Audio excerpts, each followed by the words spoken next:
भगवान दत्तात्रेयांच्या अवताराचं एक वैशिष्ट्य लक्षात ठेवलं पाहिजे. अन्य जितके काही अवतार झाले त्या सर्व अवतारांच्या समाप्तीच्या कथा उपलब्ध आहेत. अगदी भगवान श्रीकृष्ण निजधामाला गेले हे वर्णन आपल्याला मिळतं. भगवान श्रीरामांनी शरयू प्रवेश केला हे वर्णन आपल्याला मिळतं. सर्व अवतारांच्या समाप्तीची कथा उपलब्ध आहे. दत्तात्रेय भगवान हा एकच असा अवतार आहे जो नित्यावतार आहे, त्याची समाप्ती कधी होतच नाही. दत्तावतार नित्यावतार.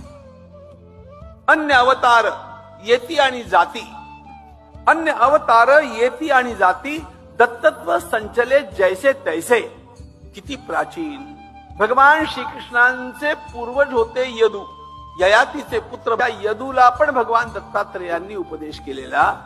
आणि आत्ताच्या आमच्या संतांच्या प्रभावळीमध्येही भगवान दत्तात्रेयांचं दर्शन झालेले अनेक लोक तेव्हाही होते, मध्येही होते, आत्ताही आहेत आणि भगवान दत्तात्रेय कायम विराजमान आहेत.